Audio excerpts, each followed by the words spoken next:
Hey kawan, welcome to EDCReady. Today we have a review of this knife. This is the Tangram Santa Fe. Now, if you follow me on social media, you would know that I did not buy this knife. This knife was actually won by me in a giveaway by Tangram themselves. So they had a little, one of those like, comment and follow us on Instagram, and then you can win yourself a Tangram Santa Fe. And then I won it. It took a bit of time to get to me because of some shipping issues or something like that. Not sure what took so long, but eventually did come to me. So do check out Tangram's Instagram account and then just comment in any one of the videos. Just tell them, hey, heard you guys gave Riel a knife in a giveaway and just want to say thank you and helping to support the channel. And if you guys want to support the channel, do check out my my description box down below. You can check out my Patreon page. I also have a little promo code to thomastools.com.my, which you can get yourself a special deal or a discount on the website. So let's get into the specs of this knife. This knife right here is coming in at right around 95 grams. Don't know if you guys can see that right there. No, that doesn't work. There we go, 95 grams, which is right around 3.3 ounces. Let's measure up some stuff. Take out my calipers right here. We have here a blade length of right around 3.3 inches. Yep, 3.3 inches. We have a handle length of let's see now, 4.21 inches. We have a blade thickness of right around 0.1 inches. Very thin blade. We have a handle thickness of 0.45 inches, and then a width of right about, let's take the widest part, which is surprisingly a little bit further down, 1.23 inches. Alright, so let's get into this knife from tip to butt. Okay, let's talk about the steel right here. This is a Japanese Akudo blade. I don't have a lot of experience with Akudo, or in this case Japanese Akudo. I just know that it has a relatively high or pretty okay corrosion resistance. It has a pretty good amount of chromium in it. So that makes it resist rust quite well, which I really enjoy here living in Malaysia, hot and humid, sweaty Malaysia. In terms of edge retention, I'm seeing right around 440C, definitely better than 8CR 13MOV, definitely better than AUS 8, but I'm seeing around 440C amount of blade edge retention, which is good enough for me. I don't use this kind of knife too much for all of my harder cutting kind of stuff. I use my Para 3 lightweight right here. This is more for very fine or much more precision cutting, something that involves a lot more of a sharp edge. Speaking of sharp edges, this knife came extremely sharp. As you can see, it has a very thin blade stock at 0.1 inches, and it comes to an extremely fine tip right there. So it has a flat grind, a really high flat grind, and that means that the edge of the blade is extremely sharp. I think this knife has cut me. Now, every knife I've owned has cut me before, with the exception of that Para 3 lightweight. But this knife has cut me deeper than every other knife, and what happened was I flicked it out and didn't flick out all the way. Then I went to kind of, what I do is, if it doesn't go out all the way, sometimes I just grab the thumb stud from the back here and then flick it out like that. But I think I just misjudged it, and instead of hitting the thumb stud to pull it up, I hit the blade here, and then from here I just flicked it up, and that pressure cut into this hand. I'm not sure if you can see this, possibly still a scar there. There's a line right there. And then that is this knife cutting me. Extremely sharp knife out of the box. I don't think I've ever had a knife cut me this deep, and definitely one of the sharpest knife I've ever had, even compared to the Spyderco Dragonfly which I had. That was extremely sharp. I think this is right around there, or even not a little bit sharper. A couple of things I like about this blade shape is that it has nice sharpening choil right here, and it completely misses the plunge grind, so you can actually sharpen it all the way to the back, and even then it is pretty straight. So sometimes with a sharpening choil, it can kind of have a little bit of a smile at the end, where the sharpening doesn't go all the way to the edge, such as this guy. Such as this guy, you can see that it's not perfectly straight. There's a little bit of a ski jump at the top right there. But this guy completely, the edge is done really well on this. It's extremely sharp. It is nice and symmetrical on both sides. It's just done really well. Another thing I really love is the shape of the blade itself.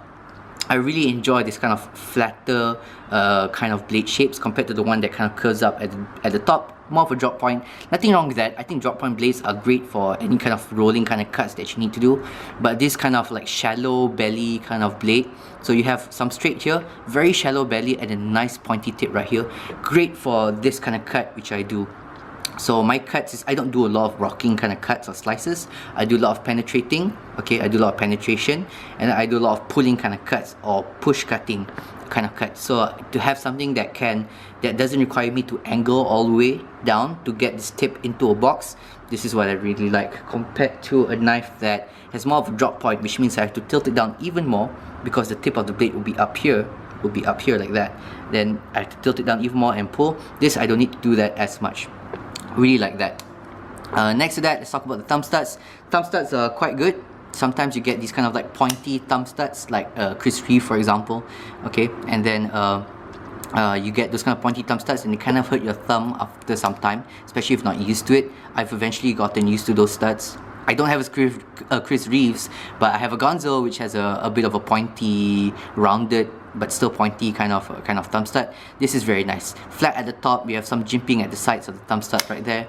Very nice to flick open with your thumb, with your back finger. You can even use your index finger if you're good at that, something like that.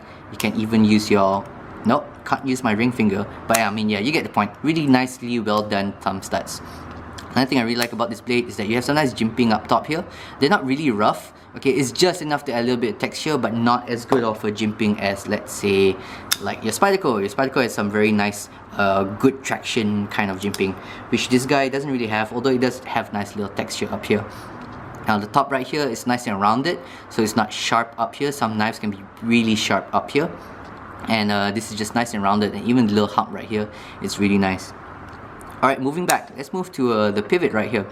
The pivot, before that, let's talk about all the screws. Now, this is the best, easiest knife for me to disassemble, because to disassemble this knife, you have to take about 1, 2, 3. You have T8, T8, T8. Fantastic. It's just a small quality of life improvement, but it just makes it so much easier to take this knife apart. I don't need to keep switching bit sets, unlike this knife, which has 3 different Torx bit sizes that I need to switch around. And the only thing that I need to use a T6 for is the clip screws, which is something you only really need to change up maybe once in your life, or in this case I've never taken it apart because it is the right side for me.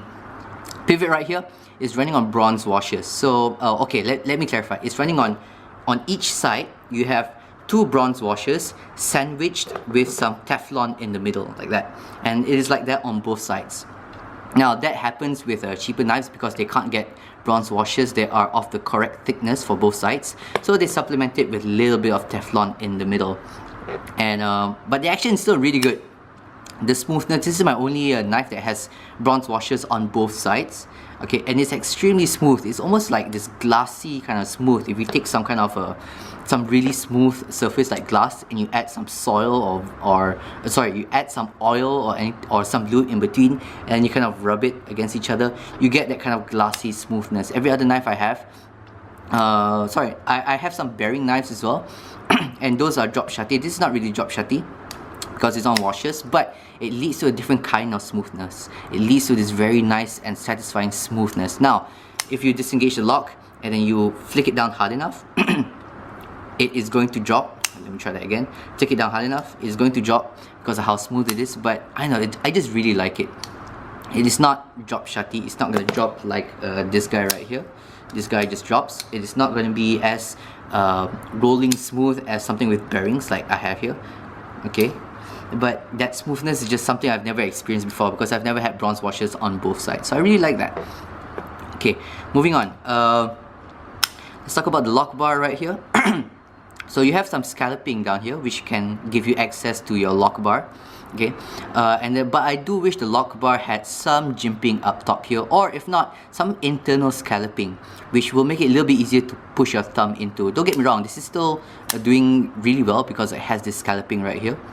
However, I do wish it had some jimping or some way to add a little bit more grip on the lock bar right here. Lock bar tension is really nice. It's a really soft like lock bar to disengage.